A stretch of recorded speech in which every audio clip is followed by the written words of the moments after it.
পাহাড়ের কোলে প্রকৃতিকে সাক্ষী রেখে আমি নতুন জীবনে পা রাখবো। পারবে তো?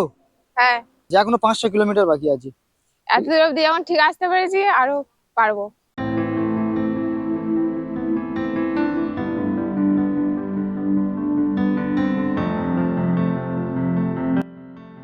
তো আজকের ভিডিওটা আমি এখান থেকে আমার বাড়ি থেকে শুরু করছি।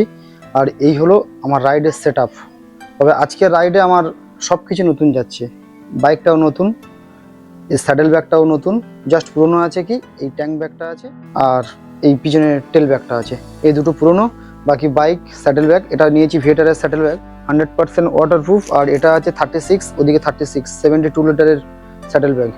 তো এবারের রাইডে আমার সঙ্গে বাঘা যাচ্ছে না, কারণ বাঘাকে আমি রেস্ট দিয়েছি। NS12 বাঘা 5 বার গিয়েছে। এটা হিমালয়ান, আমি একে নাম দিয়েছি শেরপা। তো এবারে আমি শেরপাকে নিয়ে যাব। তো চলো মোটো ব্লগিং সেট আপে কথা বলছি। মা গো, আসছি। বাবা সাবধানে থাকবে তোমরা সব।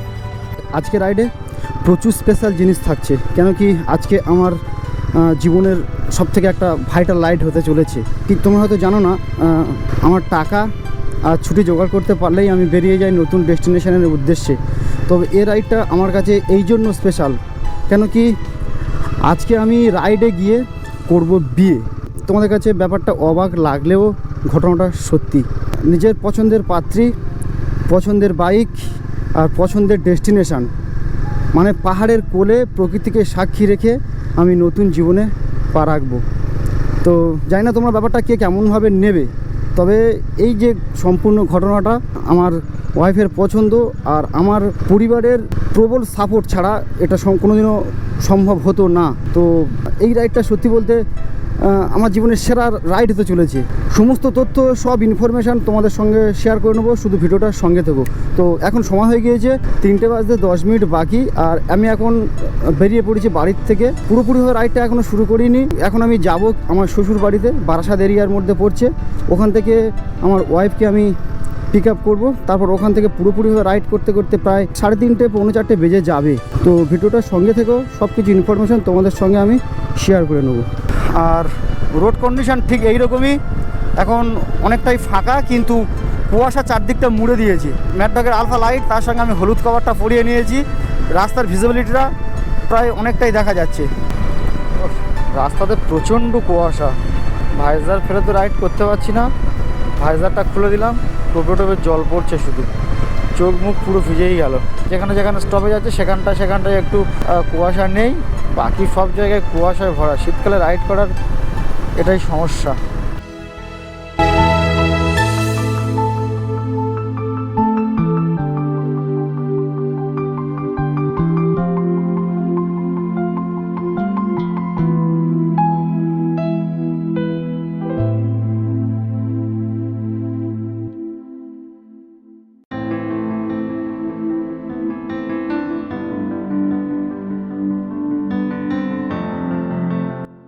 ফাইনালি রাইডটা শুরু করলাম। এখন সময় 4:10, আর ফাইনালি শ্বশুরবাড়ি মানে বারাসাতের কাছ থেকে আমি রাইডটা শুরু করলাম। এখানটা একটু রিচুয়ালস পালন করলো। আর যেহেতু আমার ওয়াইফ একমাত্র কন্যা, ওই জন্য বাড়িতে আসার সময় কান্নাকাটি পর্ব চলে। বিয়ে করতে যাচ্ছি, বাবা মার সামনে না, চলে যাচ্ছি পাহাড়ে।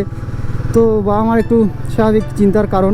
তো যাই হোক, ভেবেছিলাম যে 3:30 পৌনে 4টে নাগাদ রাইড শুরু করব, কিন্তু হ্যাঁ, তোমাদের বলে রাখি আমার প্ল্যান মানে আমার ওয়াইফ আজও পর্যন্ত কোনো রাইডে অ্যাটেন্ড করেনি, বাইকে চড়ার অভ্যাসও নাই। আমার বাইকের পিছনে বসছিল সর্বোচ্চ যাতায়াতে 100 কিলোমিটার এইরকম। তা আজকে রাইড করব প্রায় 660, তো অ্যাজ পার গুগল দেখাচ্ছে। আমি সেট করে নিয়েছি ফারাক্কা ব্যারেজ। তো ফারাক্কা ব্যারেজের ডিস্টেন্স এখান থেকে দেখাচ্ছে 341, টাইম দেখাচ্ছে 7 ঘন্টা 26 মিনিট। এখন সময় 4:50, আর এই মুহূর্তে চলে এসেছি বারুইপুর মানে মেট্রোপলিটন বাইপাসটা আমি ধরে নিয়েছি। এতদিন রাইড করছি, মানে এতদিন শিলিগুড়ির জন্য যাচ্ছি, এই নিয়েই NS12 সবার উঠবো।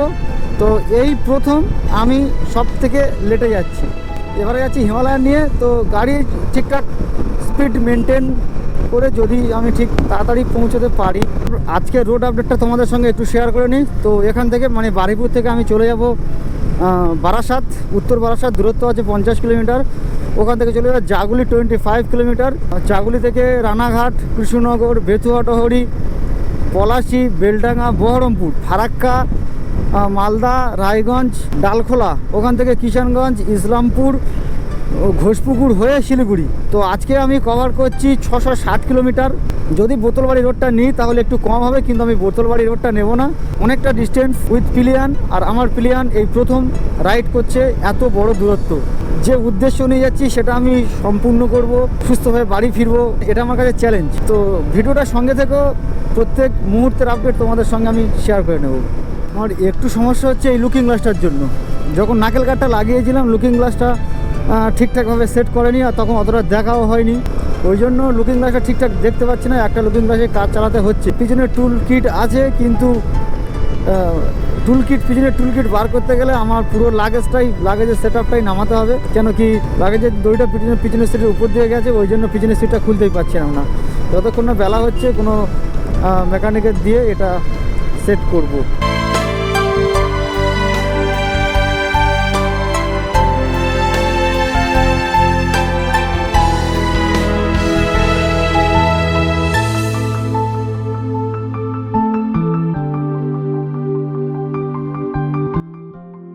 এখন সময় 5:50 আর চলে এসেছি বিরাটি। আর এখান থেকেই আমি NH-12টা নিয়ে নিলাম। তো তোমাকে বলে রাখি 660 কিলোমিটার রাইডের মধ্যে 434 কিলোমিটার আমি রাইড করব NH-12-এ, বাকি 120 কিলোমিটার রাইড করব আমি NH-27, আর বাকি যে রাইডটা করব সেটা বাড়ি থেকে বারুইপুর। সামনেই milestone, Barasat 6 kilometre, Krishnanagar 88 kilometre. তো বারাসাত থেকে জাগুলি 25 কিলোমিটার। এই প্যাচটা মারতে পারলেই মোটামুটি আমাদের অনেকটাই চাপ কমে যাবে। ট্রাকের এইরকম জ্যাম বুঝতেই হবে। সামনে ডাকবাংলোর মোড় আছে, আর সামনেই বারাসাতের রেল গেট আছে। আমার ডান দিকে চলে যাচ্ছে পেট্রাপোল বেনাপোল বর্ডার, বারাসাতের রেল গেট, আর সামনেই বারাসাত কলেজ। যখন গুগলের লোকেশান সেট করেছিলাম তখন টাইম দেখাচ্ছিল 11:40, তারপরে যখন আসছিলাম তখন দেখাচ্ছিল 11:30। কিন্তু বারাসাত ঢোকার কিছুটা আগে 2-3 কিলোমিটার আগে বাঁদিকে টার্ন নিতে বলছিলাম, বাঁদিকে টার্ন নিইনি, আমি স্ট্রেট NH-12 ধরেই যাচ্ছি। তো ওই জন্য ডিস্টেন্সটা ঠিকঠাকই আছে, কিন্তু টাইমটা বেড়ে গিয়েছে। টাইম এখন দেখাচ্ছে 12টা। তবে সকালবেলা বারাসাত ক্রস করছি, খুব একটা জ্যাম নেই, রাস্তার কন্ডিশন ফাঁকাই আছে। সন্তোষপুর মোড় থেকে এইরকম ট্রাকের লাইন, দুদিক থেকে শুধু ট্রাক আসছে, আর আমি এই নিয়ে নিয়েছি বাঁ দিক থেকে।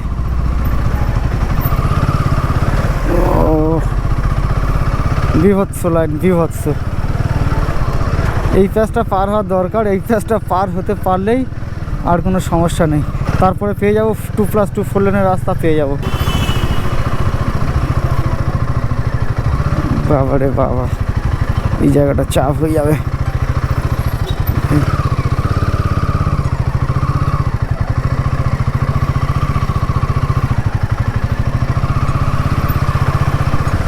এই জ্যামটা তো মহাকুম্ভের মতো জ্যাম লেগেছে। প্রায় 4 কিলোমিটার চলে এলাম এই রাস্তা দিয়ে। তাহলে ভাবো একবার কতটা জ্যাম হয়েছে। এইবারে উঠিয়ে বাবা 7:07 আর ফাইনালি চলে এলাম জাগুলি। উফ, এত জ্যাম কিছু বলার নেই। ও এবারে একটু গাড়িটাকে ভাগাতে পারবো। আগে আমি ক্লাসিক চালাতাম, এখন চালাচ্ছি হিমালয়ানের যে জিনিসগুলো আমার খুব ভালো লাগছে, টাইম আমাকে দেখতে হয় না, মোবাইলে টাইম এই স্ক্রিনে দেওয়া আছে। ট্রিপ মিটার 1 করে দিয়েছি। ট্রিপ মিটার 1 আপাতত চলে এসেছে 113 কিলোমিটার, এভারেজ দিচ্ছে 30.2। তবে এতক্ষণ যখন কলকাতা পর্যন্ত ছিলাম তখন 27, 28 এইরকম দিচ্ছিল। হাইওয়েতে উঠে গিয়েছি, গাড়ির মাইলেজটা অটোমেটিক্যালি বেড়ে গিয়ে 30 হয়ে গেল। এটেলটা নতুন হয়েছে, বারাসাত কৃষ্ণনগর রাষ্ট্রীয় মার্গ লেখা আছে। তো NH-12-এর টোটাল 10টা টোল, আগে ছিল 9টা টোল, এখন এই টোলটা বেড়েছে। মানে বেতুয়াডাহরি টোলের আগে এই টোলটা নতুন হয়েছে, চালুও হয়ে গিয়েছে। তো 10টা টোল, তো আমাদেরকে কোনো টোল দিতে হবে না। অলরেডি 116 কিলোমিটার রাইড করা হয়ে গিয়েছে, তো এখন একটা ব্রেক নিতেই হবে। Good morning. তো এখন সময় 7টা 40 আর এই মুহূর্তে রানাঘাটটা পেরিয়ে চলে এসেছি। তো এখান থেকে কৃষ্ণনগরের দূরত্ব আছে 18 কিলোমিটার। আমি যখন বাড়ি থেকে বেরিয়েছিলাম তখন 2:45, শ্বশুরবাড়ি থেকে যখন বেরোলাম তখন 4:10 থেকে মোটামুটি এখনো পর্যন্ত 7টা 40 পর্যন্ত কনস্ট্যান্ট রাইড করেছি। আর রাইড করেছি 150 কিলোমিটার। রাস্তার কন্ডিশন ছিল সন্তোষপুর থেকে জাগুলি পর্যন্ত বিভৎস জ্যাম, গাড়িটা খুবই আস্তে আস্তে ভাগাতে হয়েছে। তো ওভারঅল ঠিকঠাক আছে। আর এই মুহূর্তে আর কি ইন্ডিয়ান অয়েলের পেট্রোল পাম্পে। তো এখানটায় আমরা একটু ফ্রেশ হলাম। তো আমার ক্লিয়ার, জীবনের প্রথমবার রাইডে বেরিয়েছে, লং রাইড তো দূরের কথা, জীবনের প্রথমবার রাইডে বেরিয়েছে। তার কাছ থেকে জেনে নেবো কি খবর, কি খুবই ভালো এক্সপিরিয়েন্স, এখনো পর্যন্ত সব ঠিক আছে। আর পিছন কি ব্যথা করছিল যে অনেকক্ষণ বসেছিলে? না না, সব ঠিক আছে। পারবে তো? হ্যাঁ, যে এখনো 500 কিলোমিটার বাকি আছে। এত দূর অব্দি যেমন ঠিক আসতে পেরেছি, আরো পারবো, প্রবলেম হবে না। তো নতুন কনে তো আপাতত ঠিকঠাক আছে। ভিডিওর সঙ্গে থেকেও সব আপডেট তোমাদের সঙ্গে আমি শেয়ার করে নেবো। তো এখন সময় 8টা 10। এই পেট্রোল পাম্পের কাছে প্রায় আধ ঘন্টা একটা ব্রেক নিলাম। এখান থেকে বহরমপুরের দূরত্ব হচ্ছে 109 কিলোমিটার। ফার্স্ট রেস্ট নিয়েছি, 154 কিলোমিটার রাইড করে তারপর দাঁড়িয়েছি। এবার টার্গেট নেবো যে 150 কিলোমিটার রাইড করব, যদি পারি 200 কিলোমিটার রাইড করে তারপর দাঁড়াবো। সামনে আছে কৃষ্ণনগর, আর তারপরে আছে বেতুয়াডাহরি, তারপর বহরমপুর বাইপাস। বেলা 8টা 10 বাজে, কিন্তু এখনও পর্যন্ত প্রথমবার যখন কলকাতা থেকে বেরিয়েছিলাম তখন সূর্য মামার দেখা পেয়েছিলাম সকালবেলা, কিন্তু এখানটা আসতে সারা আকাশটা কুয়াশায় ঢাকা। এদিকটা কুয়াশা যেন আরো বেশি বেড়ে গিয়েছে নাকি? হ্যাঁ, বৃষ্টির মতো পড়ছে। কৃষ্ণনগরটা পেরিয়ে আসার পর মানে কুয়াশা যেন আরো বেড়েই চলেছে, কমার কোনো লক্ষ্যই নেই।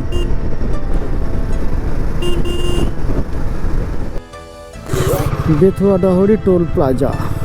চলো, এটা নদিয়া ডিস্ট্রিক্টের মধ্যে পড়ছে। আর সামনে যে টোল প্লাজাগুলো আছে, দুটো মুর্শিদাবাদ, দুটো মালদাহ আর একটা রায়গঞ্জে। চলে এসছে বেতুয়াডাহরি। আর এইদিকে দেখো ঘোড়ার গাড়ি করে বইছে খড়, এদিকটায় সব খড় লোড হচ্ছে ঘোড়ার গাড়িতে।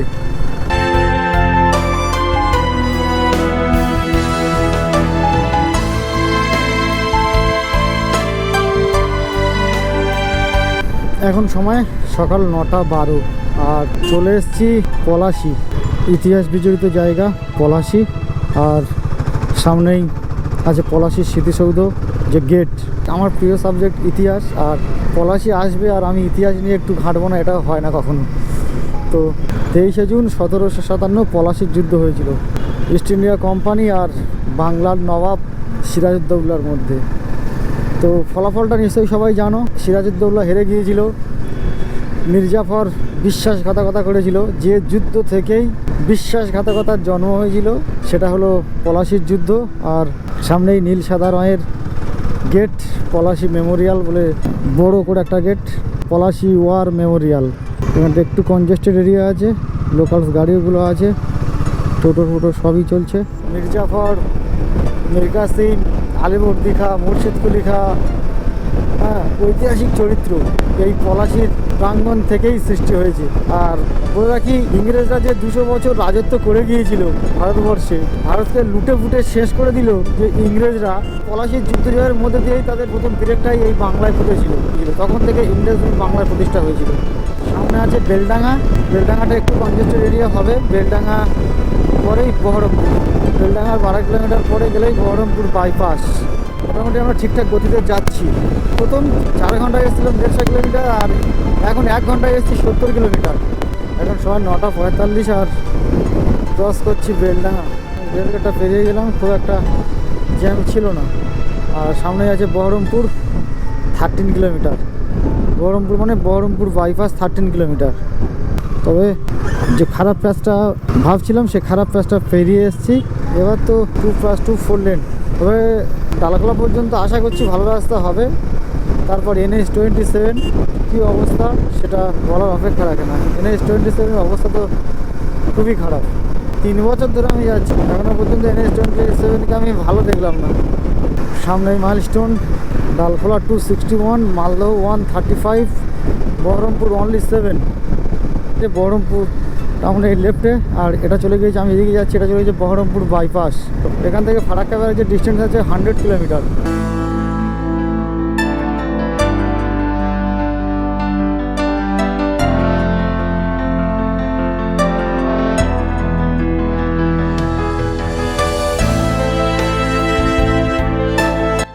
সামনেই মোরগ্রাম, বাড়ি থেকে চলে গিয়েছে বোলপুর রামপুরহাট।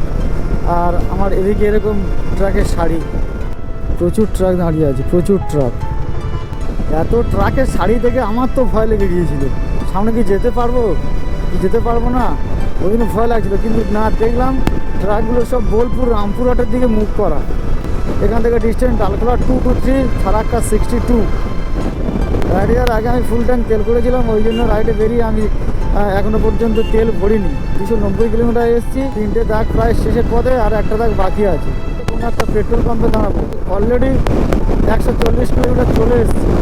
টোটাল দিন 290 কিলোমিটার, আর যেখানটা ব্রেক নিয়েছিলাম সেখান থেকে 140 কিলোমিটার চলে এসেছি। এখন সময় সকাল 10:45, আর চলে এসেছি আহিরন ব্রিজ।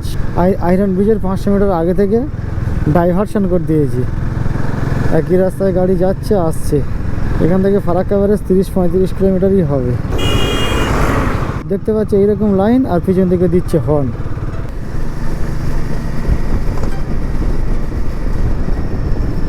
একটা জিনিস দেখছি, আয়রন ব্রিজে ডাইভারশন দিয়েছে, কিন্তু অপোজিট লেন থেকে বাইক যাতায়াত করছে, লোকাল লোকজন এরা যাতায়াত করছে, ওরা তো ব্যাপারটা জানে। এখন সময় 11:08, সময় হয়েছে ফুয়েল আপ করানোর। কেন কি ফুয়েল ইন্ডিকেটার অলরেডি দেখিয়ে দিয়েছি। ফুয়েল দেখাচ্ছে 67 কিলোমিটার। জিওর পেট্রোল পাম্প আছে সামনে 1 কিলোমিটার দূর, তো জিওর পেট্রোল পাম্প থেকেই ফুয়েল আপটা করাবো। পেট্রোলের কত রেট চলছে? 105 টাকা 18 পয়সা। ফুল করে দিন, ফুল। পারবে তো নাকি? কোনো কষ্ট হচ্ছে না, এনজয় করতে করতে যাচ্ছি। তো এখন সময় 11:35, আর আমরা চলে এসেছি ফারাক্কা থেকে 24 কিলোমিটার আগে জিও পেট্রোল পাম্পে। সেটাকে ফুল ট্যাঙ্ক করলাম। তো আমার পেট্রোল গিয়েছে 1341 টাকা, পেট্রোল রেট ছিল 105 টাকা সামথিং। তো 12.5 লিটার মতো প্রায় পেট্রোল গিয়েছে। সকাল 4:10 বেরিয়েছি, তখন থেকে এখনো পর্যন্ত কিচ্ছু খাওয়া হয়নি, ইভেন চাও পর্যন্ত খাওয়া হয়নি। আমার তো প্লেন মানে কি জবরদস্ত প্লেন, খাওয়ার কথা বলছে না, দাঁড়ানোর কথা বলছে না। আমার যখন ইচ্ছা হচ্ছে তখন দাঁড়াচ্ছি। তো এখনো পর্যন্ত কোনো অসুবিধা হয়নি। তোমার কোনো অসুবিধা হয়নি? না, এখনো পর্যন্ত কোনো অসুবিধা হয়নি। তো এখন আমরা দাঁড়িয়েছি 15 কিলোমিটার মতো আমরা রাইড করে চলে এসেছি এখানটায়। এখনো 350 কিলোমিটার মতো বাকি আছে। তো আমরা এখান থেকে করবো ব্রাঞ্চ, ব্রেকফাস্ট প্লাস লাঞ্চ এখান থেকে করে নেবো। আসার সময় আমার শাশুড়ি মা কি দিয়েছে? রুটি, ঘুগনি আর পিঠে। ঢেলে নাও না, ঢেলে নাও, ঢেলে নাও। বেশ বেশ বেশ। কি দিয়েছে? এটা দিয়েছে মটরশুঁটি আলুর তরকারি, আর এদিকে আছে পিঠে।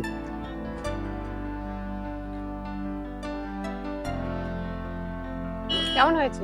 ভালোই তো হয়েছে, মানে অনেকদিন পরে রাইডে এসে বাড়ির খাওয়াটা খাই।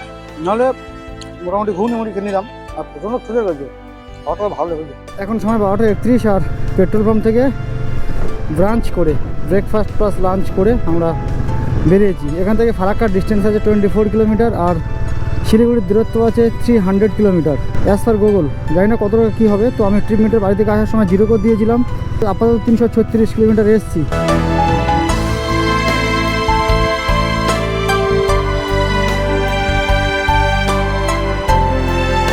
Finally Farakka barrage. এখন সময় 12:48, আর চলে এলাম ফারাক্কা ব্যারেজ। ফারাক্কা ব্যারেজে আমার দুবার যেরকম কেটেছে, আমি জীবনেও ফারাক্কা ব্যারেজের কথা ভুলবো না। একবার রাত 12টার সময় আমার কালিম্পং থেকে ফেরার সময় আমার ব্রেক ক্যালিপার খারাপ হয়ে গিয়েছিল ক্লাসিকের। আর সেকেন্ড টাইম মেঘালয় রাইডের সময় ফারাক্কার উপরে আমার ব্যাগটা হারিয়ে গিয়েছিল। কি বলবো, খুব খারাপ পরিস্থিতির সম্মুখীন হয়েছি এই ফারাক্কাতে। তো ওই জন্য ফারাক্কাকে আমি কোনোদিনও ভুলছি না। তো বিশেষ করে NH-12 আমি যতবারই এসেছি, ক্লাসিক নিয়ে আমি যতবারই এসেছি, কোনো না কোনো সমস্যা হয়েছে। হিমালয় নিয়ে যাচ্ছি, এখনও পর্যন্ত সেরকম সমস্যার সম্মুখীন হয়নি। ফারাক্কা ব্যারেজের চাপ কমানোর জন্য আরেকটা ব্রিজ হচ্ছে, ওটা ব্যারেজ না, ব্রিজ। এই ফারাক্কা ব্যারেজের একটু হিস্ট্রি তোমাদেরকে বলে দিই। তলা দিয়ে বয়ে গিয়েছে গঙ্গা নদী। আর ফারাক্কা ব্যারেজের টোটাল গেটের সংখ্যা আছে 109টা। 108টা আছে নদীর উপর, আর একটা আছে মালদার নিচু জমিতে। ব্রিজটার কাজ শুরু হয়েছিল 1962 সালে, কাজ কমপ্লিট হয়ে পুরোপুরিভাবে যান চলাচল চালু হয়েছিল 1975 সালে। তো ব্রিজটার লম্বা 8859 ফুট। তবে এই ব্যারাজটা কিন্তু উত্তরবঙ্গ আর দক্ষিণবঙ্গের সীমানা নির্দেশ করে। ওদিকে আছে মুর্শিদাবাদ, আর ব্যারাজটা পেরোলেই মালদহ। তবে এই ব্যারেজের মেনটেন্সের খরচ সব মুর্শিদাবাদ জেলার পক্ষ থেকেই হয়। ব্যারেজের ওই দিকটাতে কত মানুষজন নদীতে স্নান করছে, যা রোদ, এই স্নান করলে যেন বেশ ভালো মজা হতো। আর বলতে বলতে এদিকে ট্রেন, এটা কোন train? Kanchenjunga express. Farakka barrage cross করলাম, ফাইনালি আমরা দক্ষিণবঙ্গ থেকে উত্তরবঙ্গে প্রবেশ করে গেলাম, মানে মালদা জেলাতে আমরা এন্টার করে গেলাম।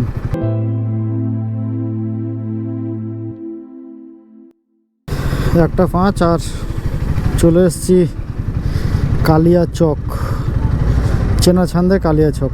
কালিয়াচকের জ্যাম মানে সারা জীবন থাকবে, এর কোনো পরিবর্তন হবে না। দুপুর 1টার সময় মানে এইরকম জ্যাম ভাবা যায়। এখন সময় 1:29 আর চলে এসেছি মালদা বাইপাস। এখান থেকে মালদা যাওয়ার রাস্তাটা ভাগ হয়ে যাচ্ছে। এই যে বাঁদিক দিয়ে রাস্তাটা যাচ্ছে, এটা মালদা টাউন। যখন থেকে ফারাক্কা থেকে ঢুকেছি মালদা বাইপাস পর্যন্ত ভালোই রাস্তায় ট্রাফিক আছে, তো মালদা বাইপাসটা ফেরলাম। এখন রাস্তাটা বেশ শুনশান। এখান থেকে রায়গঞ্জের দূরত্ব 77 কিলোমিটার, আর এখান থেকে ডালখোলার দূরত্ব 130 কিলোমিটার। তো আস্তে আস্তে একটা একটা করে ধাপ এগাচ্ছি। 4টের সময় বেরিয়ে যদি সন্ধ্যা পর্যন্ত শিলিগুড়ি পৌঁছতে পারি, এটা আমার কাছে খুবই ভালো। যতবারই গিয়েছি শিলিগুড়ি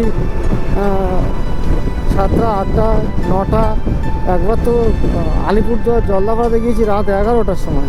হিমালয়ান বেশ ভালোই পারফরমেন্স দিচ্ছে, আর মাইলেজ দিচ্ছে 29.8।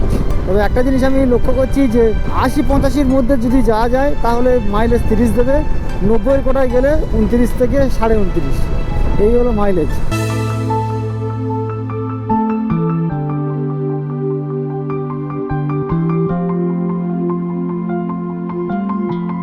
এখন সময় 2:34 আর চলে এসেছি রায়গঞ্জ বাইপাস।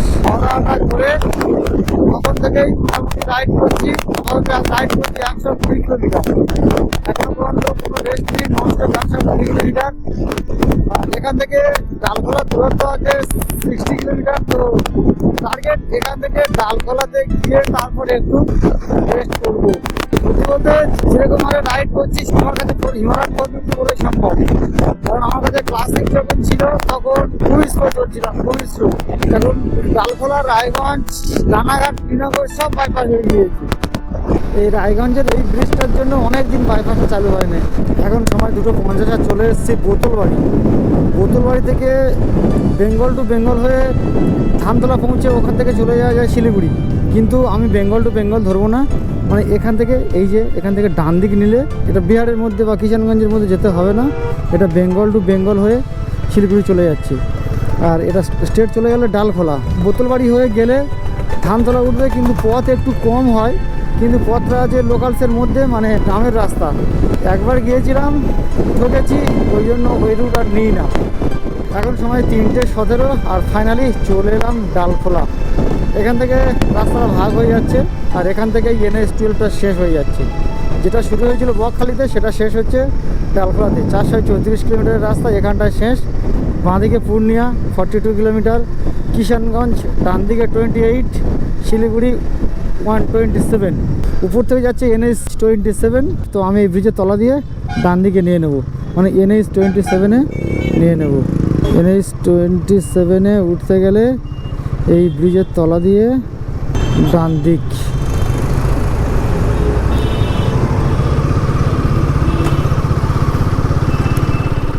জায়গাকে দাঁড়াবো, ঠিক আছে। এবার একটু রেস্ট নেব, নিয়ে তারপর চেষ্টা করবো ডিরেক্ট শিলিগুড়ি মারার। শিলিগুড়ি যাওয়ার পথে মাঝপথে চায়ের বাগান থাকবে, ওখানে একটু ফটো তুলবো আর কি। ফাইনালি উঠে গেলাম NH 27, ভারতবর্ষের দ্বিতীয় দীর্ঘতম রোড, কিন্তু রাস্তার কন্ডিশন খুবই বাজে। এই রোডটা 7টা রাজ্যকে কানেক্ট করেছে। শুরু হয়েছে গুজরাটের পোরবন্দর থেকে আর শেষ হয়েছে আসামের শিলচর। কিন্তু রাস্তার এমন কন্ডিশন এখন ভালো দেখছি, কিন্তু একটু পরে যারা NH 27 দিয়ে যাতায়াত করে কিংবা করেছে তারা জানে যে এই রোডের অবস্থাটা কেমন। আমি এত তাড়াতাড়ি যে ডালখোলা আসতে পারবো সত্যি বলতে ভাবিনি। 4:10 বাড়ি থেকে রাইড শুরু করেছিলাম, আর এখন 3:20। ইচ্ছে করলে সন্ধ্যার আগে শিলিগুড়ি চলে যেতে পারি, কিন্তু ওরকমভাবে যাবো না। চারিদিকে এত সুন্দর সুন্দর গ্রিনারি, একটু প্রকৃতির ফিলটা নেব, বসবো, গল্প করবো, তারপরে যাব। এভাবে আপনি দাঁড়া। কষ্ট হচ্ছে নাকি? না, কি বল, একদমই না। এতটা পথ এলে কোনো কষ্ট হচ্ছে না? এখন ঠিক আছে, দাঁড়িয়ে একটু এনার্জি পেয়ে গেছে। এই কষ্ট যদি হয় এখানে দাঁড়িয়ে যায় তাহলে কি আর যাবো না? না, যেতে তো হবে। তাহলে একটু একটানা যদি বসে থাকা যায় এমনিতে একটু তো কষ্ট হবে, একটু নর্মাল ব্যাপার। এখন সময় 3:20 আর ডালকোয়াটা জাস্ট পার করে এসে গাছে ছায়া আছে এখানটায় দাঁড়িয়েছি। তো একটানা রাইড করেছি 180 কিলোমিটার। এখান থেকে ইসলামপুর বাইপাসের দূরত্ব হচ্ছে 6 কিলোমিটার, আর এখান থেকে ঘোষপুকুরের দূরত্ব আছে 100 কিলোমিটারের মতো। এখান থেকে শিলিগুড়ি দূরত্ব 125 কিলোমিটার। অনেকদিন পর এত তাড়াতাড়ি ডালকোয়া ক্রস করতে পারলাম, এটা খুব ভালো লাগছে। উফ, হাওয়াটা কিন্তু ঠান্ডা হাওয়া দিচ্ছে না, দারুণ লাগছে। আর এদিকে আছে ভুট্টার ক্ষেত। এখন সময় 3:55, 25 মিনিটের একটা ব্রেক নিলাম। তো ব্রেক নিলাম বলতে একটু মুখে জল টল দিলাম, জায়গাটা বেশ সুন্দর ঠান্ডা ছিল, ওখানে একটু বসলাম। এখান থেকে ঘোষপুকুরের দূরত্ব আছে 102 কিলোমিটার, আর এখান থেকে ইসলামপুরের বাইপাসের দূরত্ব আছে 65 কিলোমিটার। আর রোড কন্ডিশনটা তোমাদেরকে একটু বলে দিই। ওভারঅল NH-12 ঠিকঠাকই আছে। NH-27 আপাতত যেটুকু এলাম, আর রাস্তায় জোড়াতাপ্তি মারা। ও বলতে বলতেই সামনের রাস্তাটা দেখো, এটা জাতীয় সড়ক, ভারতবর্ষের দ্বিতীয় দীর্ঘতম। কিচ্ছু বলার নেই, কিচ্ছু বলার নেই। নর্দমার মতো রাস্তা, রাস্তার কাজ হচ্ছে, এক ডাইভারশন আছে, মানে এবারে রাস্তার কাজ হবে। যাই হোক, তাড়াতাড়ি কাজটা হয়ে গেলে ভালো। এই জন্য বলে এটাকে কিষানগঞ্জ। কোনো রুলস চলে না, বিহার তো কোনো রুলস চলে না। টোটো নিয়ে চলে আসছে হঠাৎ হাইওয়ের মধ্যে দিয়ে, শুধু জাস্ট এরকম হাত দেখিয়ে চলে যাচ্ছে। কী হলো এরা, আর কী হলো এরা আটকাচ্ছে কেন? NH-27 মধ্যে এই কিষানগঞ্জের ফ্লাইওভারটাই সব থেকে ভালো। এখান থেকে শিলিগুড়ির দূরত্ব আছে 100, গুয়াহাটি 553, শিলচর 850।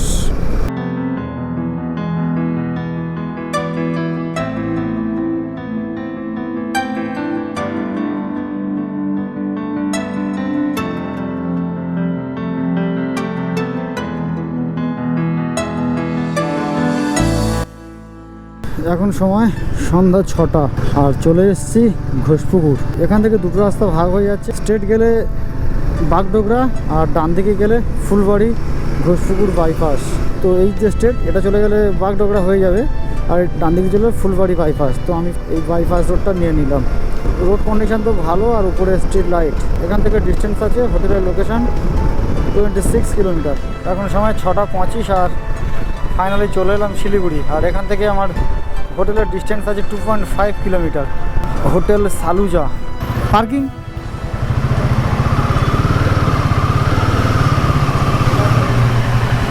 স্ট্রেট লেফটে।